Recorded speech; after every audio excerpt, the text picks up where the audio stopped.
Hello and welcome to another episode of Your Retirement Planning Simplified. I'm Joe Curry along with my co-host Lindsay Wilson. How are you today, Lindsay? Great, Joe. How are you? I'm good because it is less than a week away until my kids go back to school.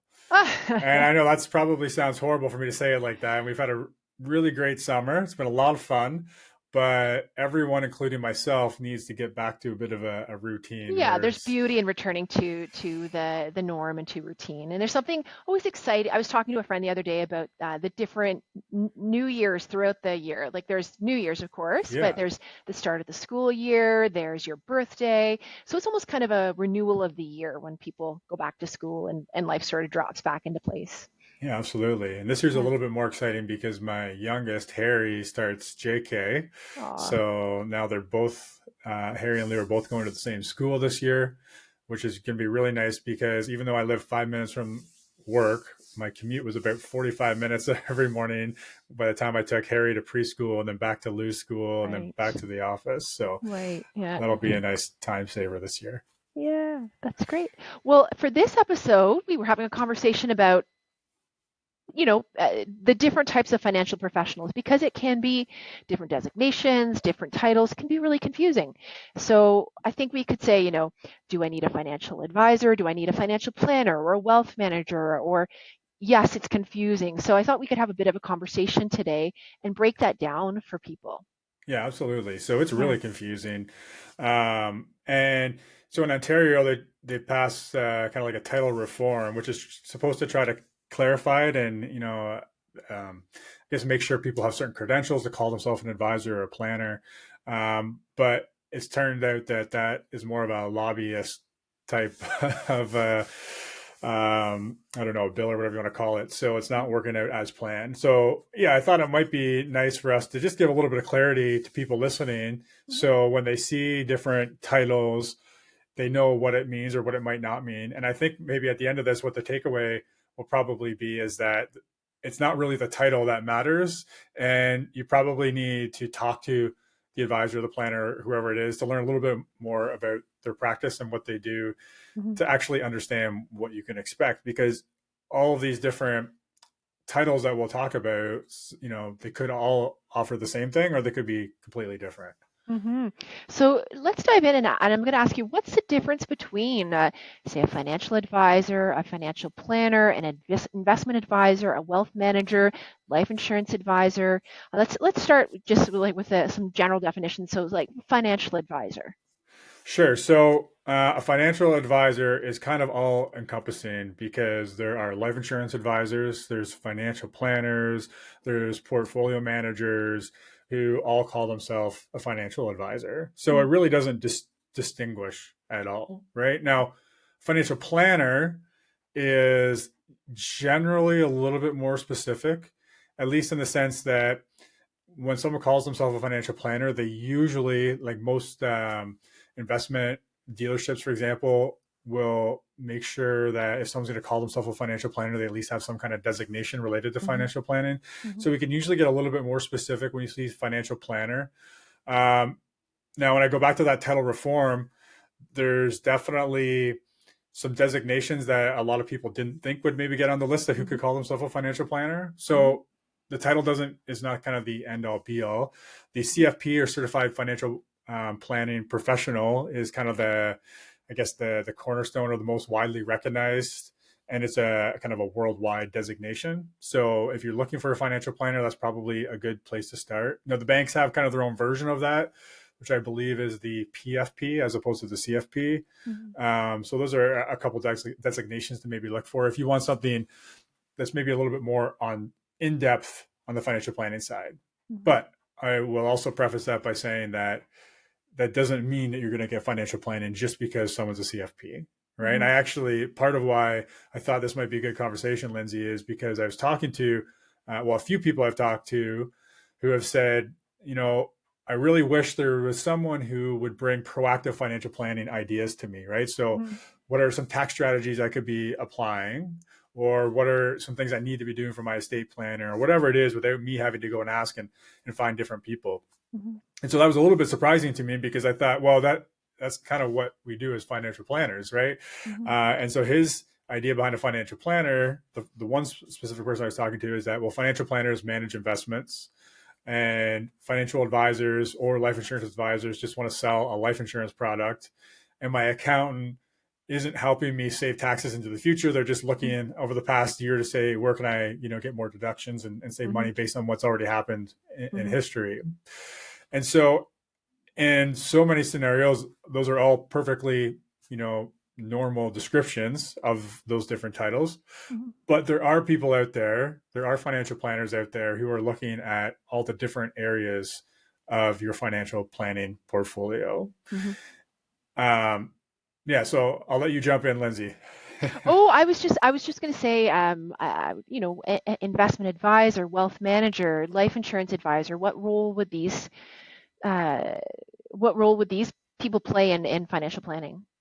Yeah, so when we look at investment advisor, usually if someone is doing investments, they're going to be a portfolio manager, an investment advisor, and that's going to be a title that is somewhat regulated by their broker dealer or whoever they do their investments through. So for us, that's Align Capital.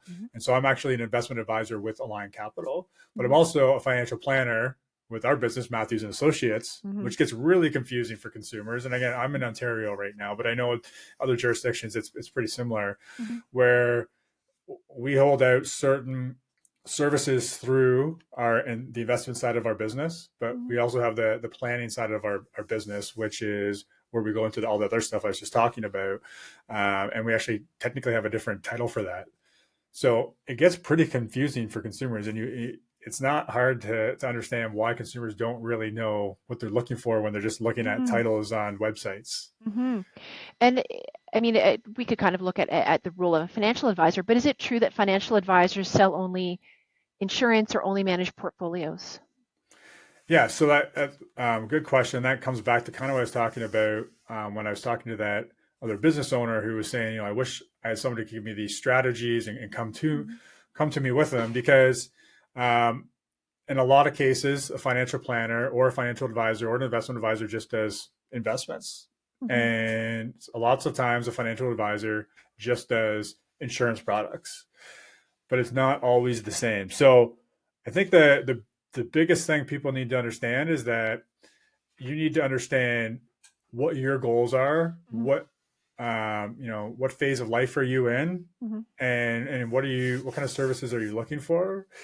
And then from that standpoint, rather than looking so much about titles on websites, it's finding a handful of advisors or planners that look like they might meet what you're looking for and starting to interview them, right? Usually you can get kind of an initial conversation just to find out if there's a fit, learn a little bit more about the services before you dive in any deeper. But to just take a referral from your brother-in-law who likes his investment guy, I mean, that's okay as a starting point for a conversation, but it's probably not where you should land without at least talking to some other advisors or planners. Again, trying to hit all the words there. Wealth managers, again, you shouldn't expect a difference from a wealth manager versus a financial advisor. Again, it's talking to them, getting a better understanding of what they do. Right. And I think this is certainly a question that comes up often when I'm talking to people who are booking intro calls or calling to find out more about Matthews and Associates is, how do advisors and planners get paid? Are there pros and cons to different methods? Yeah, so the most common way on the investment world would be as a percentage of the assets managed by the advisor. And so that's why you'll find a lot of advisors might have like a minimum amount of assets that they before they'll take on a client, because they need to make it worthwhile.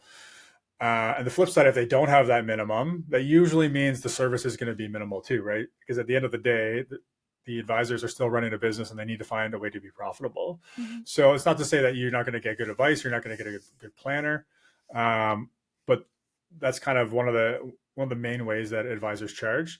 Now, additionally, insurance advisors or advisors who offer insurance products will get paid a commission from the insurance company. And that's usually an upfront commission if it's like a life insurance policy. So almost all of that commission comes up front, which I believe is a bit of an issue in the industry, because there really isn't much of a servicing commission ongoing, right? So the incentive from the insurance companies is to get advisors to sell, not to actually service insurance policies, which I think is a bit of an issue. But just know if you're buying an insurance policy, someone's getting a commission. And a lot of people are, insurance based, and that's what they do. They're just selling new life insurance policies. And if you just, you need a life insurance policy to protect your family and you're not in a position to be doing any other kind of planning, then that's who you want to talk to. You want to talk to somebody who can help you with that. So there's nothing wrong with that. It's just, if someone only sells insurance and they're doing financial planning for you, you need to know that they're solving for, I have a product, how do I fit that into the plan, right? Because that's the only way that they're getting paid. Now, another way some advisors or planners could get paid is actually by charging for a plan. And so that can help you maybe get away from some of the bias of what products you end up with. And that is paying upfront for a plan with no commitment to any insurance products or any investments. And then taking that plan and you implement it for yourself, taking it somewhere else to implement. Or maybe then that planner might have the option of working with them to implement an ongoing service. There's one of those other options that we just talked about. And then back to the investment piece, charging as a percentage of the assets that are managed. There's a couple of ways that happens. So one is like fee-based, where you actually get you sign a fee addendum that says exactly how much you're going to pay. And it doesn't matter what product you're in, you're paying the same fee. And then there's also commission based, which is also a percentage, but depending on what product you're in, it could be a different percentage that's going to the advisor, right? So the problem with that way of doing things is that there's potentially conflict of interest there, right? So if there's, two Canadian equity funds have similar track record and everything else an advisor might be looking at, they might be more prone to take the higher commission. Like there might be a conflict of interest. Not saying that they would or they wouldn't, but it's, something that is there for the consideration, right? So those are some different things to think about when you're hiring. Again, not that one's better than the other. And so for us, this might depend when you're listening to this, because in the past we have charged up front for plans, and we kind of went back to the point where we're doing our retirement blueprint, which is basically showing people exactly what it'll be like to work with us before they actually pay us anything or trust us with any of their money. And then from going through that process, they can then decide if they want to come on board with us and have us implement for them, at which point we get paid. But that said, we get a lot of people calling. I think it's partly maybe because of the podcast, a lot of people calling in who want us to do some planning for them. So maybe they think they can do this on their own, or they're doing their own investments, but they need some help with that planning. Or maybe they're just what we would consider a validator, right? They have it, they're pretty confident, but they need someone to validate that. So they just want someone to do a plan for them so that they can kind of judge it up to what they're doing and make sure they feel like they're on the right track. And then there's also often, I'm backtracking a bit here. So having that plan allows you to also get a good feel for what it's like to work with an advisor, right? So that's another reason we're looking at maybe charging upfront for plans again, is to give that option so people can get that unbiased advice that they can implement on their own, or after kind of going through that, get a better feel if they would want to come on board with us. So that's a bit of a tangent. We don't talk a lot about what we do actually at Matthews and Associates on the podcast, but just to kind of put some perspective around it, right? So, and on our retirement planning simplified.ca website, you can always click on work with Joe in the top right, and you'll learn a little bit more about what the process looks like at whatever time you click on that. I guess to wrap things up, I'd love to, have your parting thoughts on how to find the right advisor, what to look for. Yeah. So I guess the other thing is knowing that some advisors are all things to all people, and some advisors are more specialized in the area that they work. So that's why I started talking about this a little bit earlier, and understanding where you're at in your life, understanding what your goals are, and what you're hoping to get out of a relationship with an advisor. Because like I said, some people think that financial planners only manage investments. And so if that's not what you're looking for, if you're looking for more holistic advice, that exists. Like that is out there. There are lots of financial planners who do that. So you want to call around, find out what advisors are offering the services you're actually looking for. And I can't emphasize enough knowing that if the only thing someone has to offer is investment management, then that's not a great value proposition, because you can get that really cheap through sites like Wealthsimple and other robo advisors who are building pretty decent portfolios. Because there's a lot of research that shows us that you can't really know, like professional money managers don't outperform the market. So that's not how you want to choose an advisor, is based on past performance. You want to know what other value are they providing. And ideally, they're looking at estate planning, helping you save money on taxes, implementing that portfolio, helping you create retirement income streams, paying the least amount of tax possible. And so when you found an advisor has all the services, then you want to know what kind of clients do they work with? Like, are you near retirement? Well, do they have a lot of clients who are near retirement? Is that something they're doing? Or are they working mostly with young families? So for us, for example, if you call in and you want to work with us, but you're 35 years old with 2 young kids, then, you know, we're just not the right fit for you, right? And we're going to send you to someone else who we think is a better fit. And there's a lot of people who we think we are a good fit for. I'm sure just by listening to the podcast, you probably have a good idea who that is. But that's the other thing you want to be clear on is, do they work with people like me? Do they offer all the services I need to have, you know, the most success financially? And then from there, you want to understand how you're going to pay for those services. And again, there's, you know, a few different ways, which we already talked about.